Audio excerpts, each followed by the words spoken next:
پاکستان اور I am F کے درمیان ورچوئل مذاکرات۔ آئی ایم ایف نے پیٹرولیم مصنوعات پر پی ڈی ایل بڑھانے، بجلی پر سبسڈی ختم کرنے کی شرائط عائد کر دی۔ ڈالر ریٹ کا تعین مارکیٹ کے مطابق کرنے پر بھی زور۔ ایف بی آر ریونیو اہداف اور ٹیکس نیٹ بڑھانے کا بھی مطالبہ۔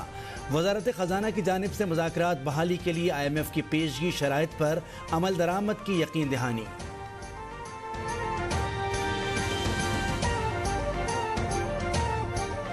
آئی ایم ایف کو ہم نے یہ بڑا واضح پیغام دیا ہے کہ بھائی ہم آپ کے ساتھ 9th ریویو مکمل کرنا چاہتے ہیں، ہم تیار ہیں تاکہ پاکستان آگے بڑھے، پاکستان آگے چلے۔ جن حالات میں بھی ہم نے پاکستان کی باغ ڈور سنبھالی وہ آپ کے سامنے ہے۔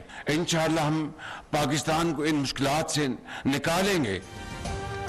آئی ایم ایف کی شرائط کو مل بیٹھ کر حتمی شکل دینا چاہتے ہیں، نویں جائزے کے لیے پروگرام مکمل کرنا چاہتے ہیں۔ وزیراعظم شہباز شریف کا تقریب سے خطاب، کہا پاکستان بچانے کی جو ذمہ داری نبھانے کے لیے آخری حد تک جائیں گے۔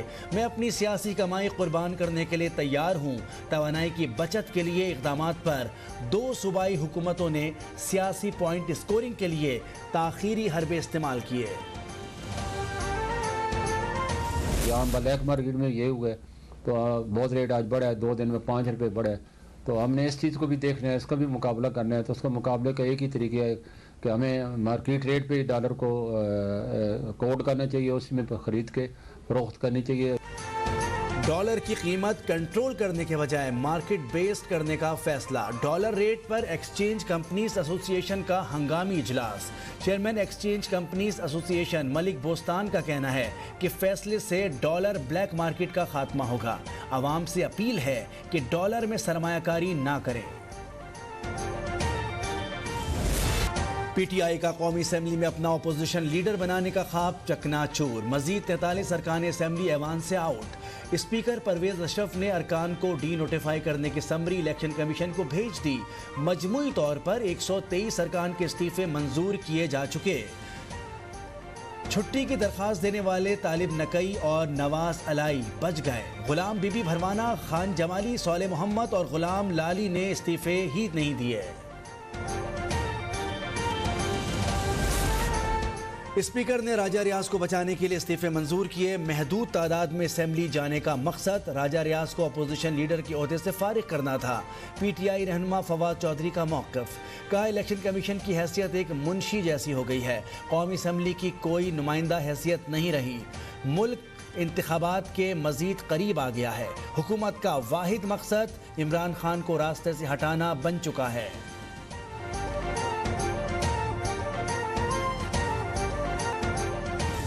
خود ہی استعفے دیے، اب کھجل ہوتے پھر رہے ہیں اور دھکے کھا رہے ہیں کہ جی ہمارے استعفے جو ہیں وہ قبول نہ کیے جائیں، تو پہلے دیے کیوں تھے؟ پی ٹی آئی نے خود استعفے دیے لیکن اب منظور ہونے پر خوار ہو رہے ہیں۔ پہلے اسمبلی پر لعنت بھیجی، اب اسی اسمبلی میں آنا چاہتے ہیں۔ وزیر داخلہ رانا ثناء اللہ کی لندن میں میڈیا سے گفتگو، کہا عمران خان کے پاس احتجاج کے سوا کوئی حل ناکام نہیں ہے، قوم ووٹ کی طاقت سے اسے مائنس کر دے۔ عمران خان پاکستان کو ڈیفالٹ کرنے کی مہم چلا رہا ہے۔ مریم نواز پاکستان جا رہی ہیں، ہم سب ان کے ساتھ جا رہے ہیں۔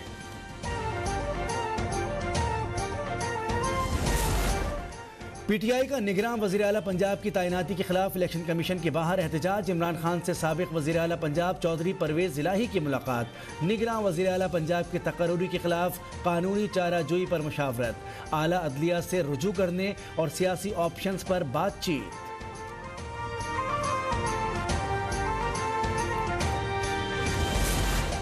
قائد نون لیگ نواز شریف سے بلوچستان کے سیاسی رہنما جعفر مندوخیل کی ملاقات۔ وزیر داخلہ رانا ثناء اللہ، ڈاکٹر عفنان اور دیگر کی بھی شرکت۔ بلوچستان کی سیاسی اور تنظیمی صورتحال پر تبادلہ خیال۔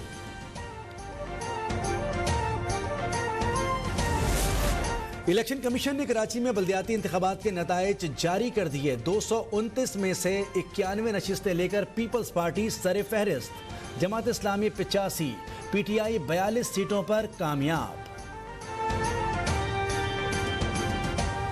یہ ہے وہ prime minister youth loan scheme, 5 lakh سے لے کے 75 لاکھ تک یہ سکیمیں نوجوانوں کے لیے ہوں گی۔ کون لوگ کہتے تھے کہ لیپ ٹاپس نہیں دیے جانے چاہیے. سیاسی رشوت ہے.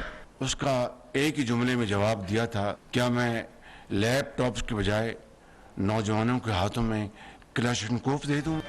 نوجوانوں کے لیے خوشخبری, prime minister youth business and agri loans کا افتتاح. نوجوانوں کو 75 لاکھ روپے تک قرض ملیں گے. 5 لاکھ روپے تک قرضہ بلا سود ملے گا. 5 سے 15 لاکھ روپے تک 5%, 15 سے 75 لاکھ روپے تک قرض پر 7% سود دینا ہوگا. وزیر اعظم نے کہا کہ ہم نے لیپ ٹاپ دیے تو مخالفین نے اسے سیاسی رشوت کہا, لیکن بات کرونا کے دوران وہی لیپ ٹاپ تعلیم و تدریس کا ذریعہ بنے. کس حکمران نے کتنے تحائف لیے اور کتنی رقم ادا کی, سب عوام کے سامنے رکھا جائے گا. وفاقی کابینہ نے توشہ خانہ ریکارڈ پبلک کرنے کی منظوری دے دی.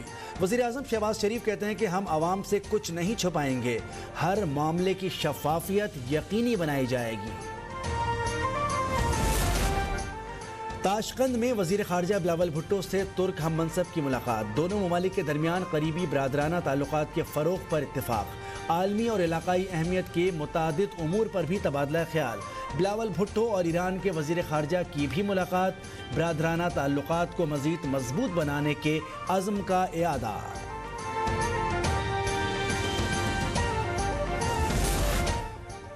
خیبر پختونخوا, کشمیر اور گلگت بلتستان میں کہیں بارش کہیں برف باری. ملکہ کوہسار, مری اور گلیات میں برف باری. سیاحوں کی بڑی تعداد دلکش نظاروں سے لطف اندوز ہونے کالام اور مالم جبہ کی رونقیں دیکھنے پہنچ گئی.